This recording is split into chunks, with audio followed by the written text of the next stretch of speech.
Christmas Every Day by William Dean Howells. The little girl came into her papa's study, as she always did Saturday morning before breakfast, and asked for a story. He tried to beg off that morning, for he was very busy, but she would not let him. So he began. Well, once there was a little pig. She put her hand over his mouth and stopped him at the word. She said she had heard little pig stories till she was perfectly sick of them. Well, what kind of story shall I tell, then? About Christmas. It's getting to be the season. It's past Thanksgiving already. It seems to me, her papa argued, that I've told as often about Christmas as I have about little pigs. No difference. Christmas is more interesting. Well, her papa roused himself from his writing by a great effort. Well, then, I'll tell you about the little girl that wanted it Christmas every day in the year. How would you like that? First rate, said the little girl, and she nestled into comfortable shape in his lap, ready for listening. Very well then, this little pig. Oh, what are you pounding me for? Because you said little pig instead of little girl. I should like to know what's the difference between a little pig and a little girl that wanted it Christmas every day. Papa, said the little girl warningly, if you don't go on, I'll give it to you. And at this her papa darted off like lightning and began to tell the story as fast as he could. Well, once there was a little girl who liked Christmas so much that she wanted it to be Christmas every day in the year, and as soon as Thanksgiving was over she began to send postal cards to the old Christmas fairy to ask if she mightn't have it. But the old fairy never answered any of the postals, and after a while the little girl found out that the fairy was pretty particular, and wouldn't notice anything but letters, not even correspondence cards in envelopes, but real letters on sheets of paper, and sealed outside with a monogram, or your initial, anyway.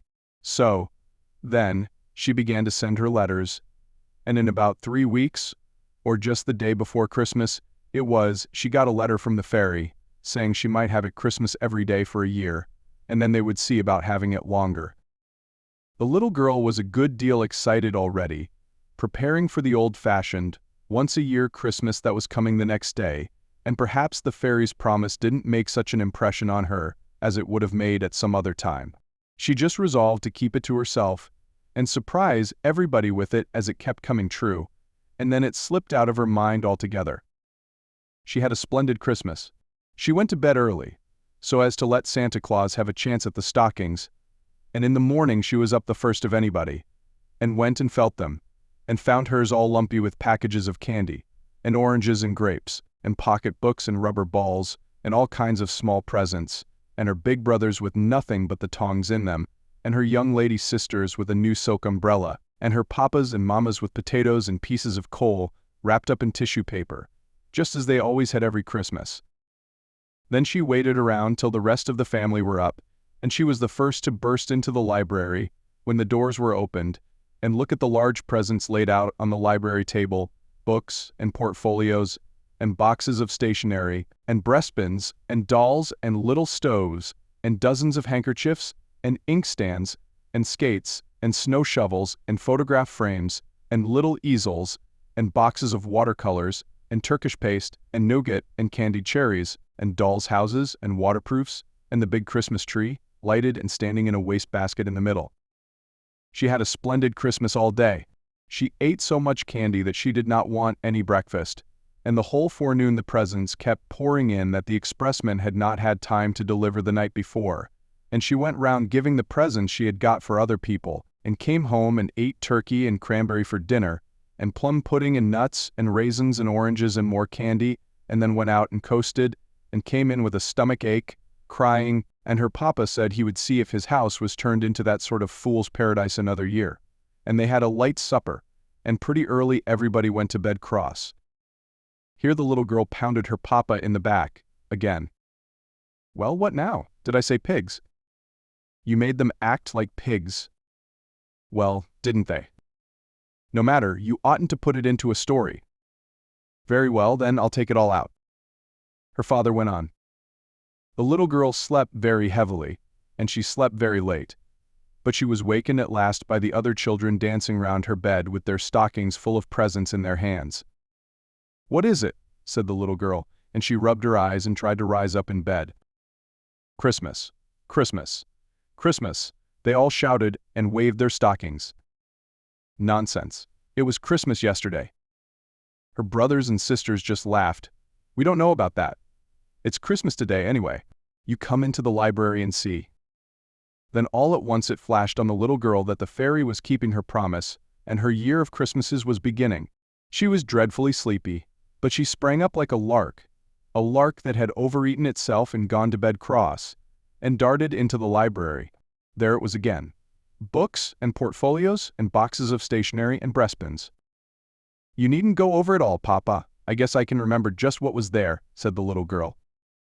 Well, and there was the Christmas tree blazing away, and the family picking out their presents, but looking pretty sleepy, and her father perfectly puzzled, and her mother ready to cry. "I'm sure I don't see how I'm to dispose of all these things," said her mother, and her father said it seemed to him they had had something just like it the day before, but he supposed he must have dreamed it. This struck the little girl as the best kind of a joke, and so she ate so much candy she didn't want any breakfast, and went round carrying presents, and had turkey and cranberry for dinner, and then went out and coasted, and came in with it. "Papa." "Well, what now?" "What did you promise, you forgetful thing?" Oh, yes." Well, the next day, it was just the same thing over again, but everybody getting crosser, and at the end of a week's time so many people had lost their tempers that you could pick up lost tempers anywhere. They perfectly strewed the ground. Even when people tried to recover their tempers, they usually got somebody else's, and it made the most dreadful mix. The little girl began to get frightened. Keeping the secret all to herself, she wanted to tell her mother, but she didn't dare to, and she was ashamed to ask the fairy to take back her gift. It seemed ungrateful and ill-bred, and she thought she would try to stand it, but she hardly knew how she could for a whole year. So it went on, and it was Christmas on St. Valentine's Day and Washington's birthday, just the same as any day, and it didn't skip even the 1st of April, though everything was counterfeit that day, and that was some little relief. After a while, coal and potatoes began to be awfully scarce. So many had been wrapped up in tissue paper to fool papas and mammas with. Turkeys got to be about $1,000 apiece. "Papa." "Well, what?" "You're beginning to fib." "Well, 2,000, then." And they got to passing off almost anything for turkeys, half-grown hummingbirds, and even rocks out of the Arabian Nights. The real turkeys were so scarce. And cranberries, well, they asked a diamond apiece for cranberries. All the woods and orchards were cut down for Christmas trees, and where the woods and orchards used to be it looked just like a stubble field, with the stumps. After a while they had to make Christmas trees out of rags, and stuff them with bran like old-fashioned dolls, but there were plenty of rags, because people got so poor, buying presents for one another, that they couldn't get any new clothes, and they just wore their old ones to tatters. They got so poor that everybody had to go to the poorhouse, except the confectioners, and the fancy store keepers, and the picture book sellers, and the expressmen, and they all got so rich and proud that they would hardly wait upon a person when he came to buy. It was perfectly shameful. Well, after it had gone on about 3 or 4 months, the little girl, whenever she came into the room in the morning and saw those great ugly, lumpy stockings dangling at the fireplace, and the disgusting presents around everywhere, I used to just sit down and burst out crying. In 6 months she was perfectly exhausted. She couldn't even cry anymore. She just lay on the lounge and rolled her eyes and panted. About the beginning of October she took to sitting down on dolls wherever she found them, French dolls or any kind.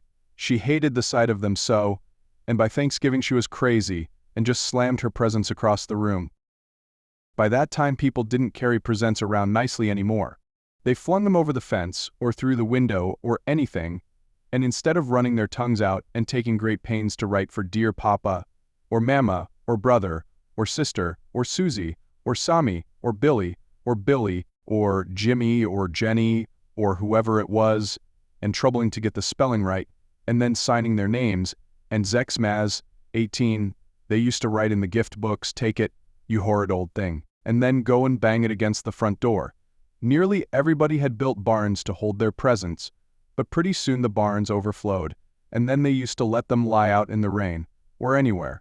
Sometimes the police used to come and tell them to shovel their presents off the sidewalk, or they would arrest them.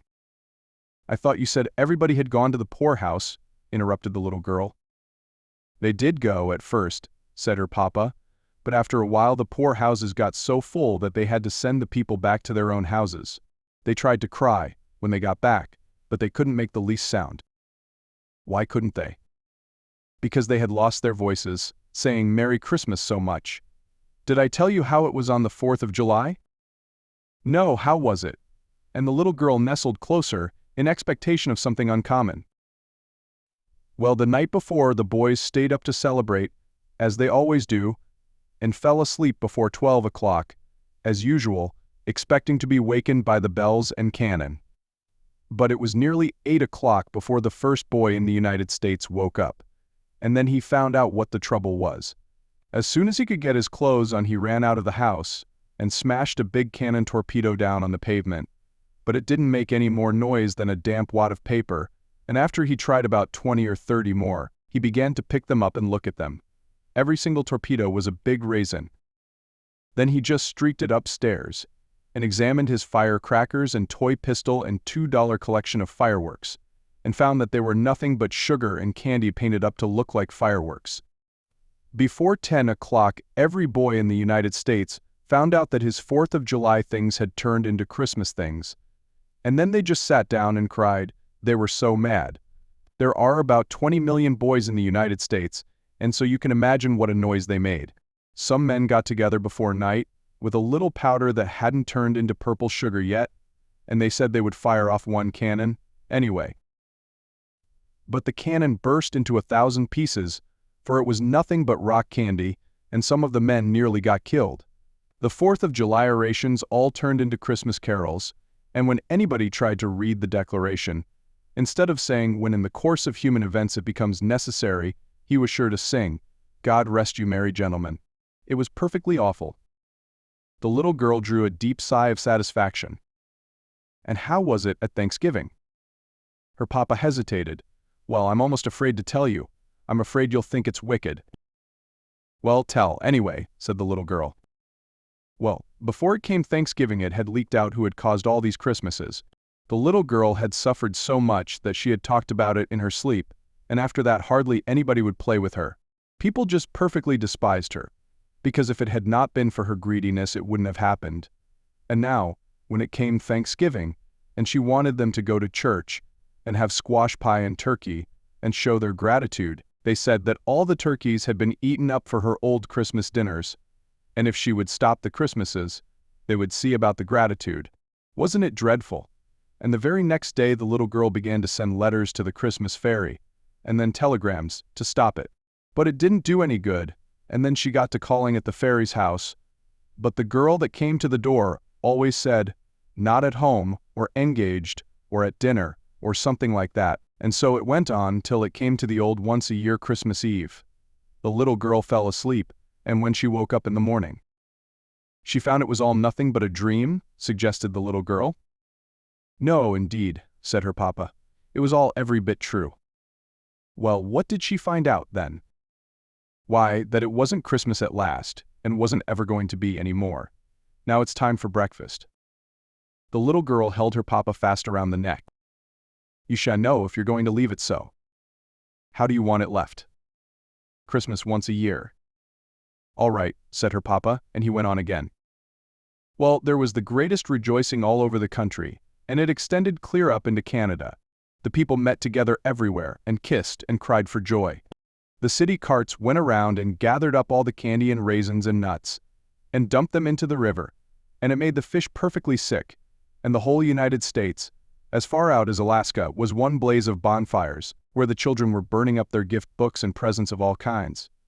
They had the greatest time. The little girl went to thank the old fairy because she had stopped its being Christmas, and she said she hoped she would keep her promise and see that Christmas never came again. Then the fairy frowned and asked her if she was sure she knew what she meant, and the little girl asked her, why not? And the old fairy said that now she was behaving just as greedily as ever, and she'd better look out. This made the little girl think it all over carefully again, and she said she would be willing to have it Christmas about once in 1,000 years.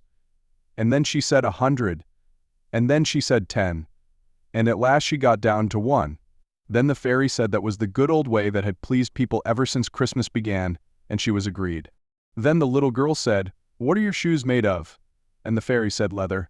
And the little girl said, "Bargain's done forever," and skipped off, and hippity-hopped the whole way home. She was so glad. "How will that do?" asked the papa. "First rate," said the little girl, but she hated to have the story stop and was rather sober. However, her mamma put her head in at the door and asked her papa, "Are you never coming to breakfast? What have you been telling that child?" "Oh, just a moral tale." The little girl caught him around the neck again. "We know. Don't you tell what, papa? Don't you tell what?"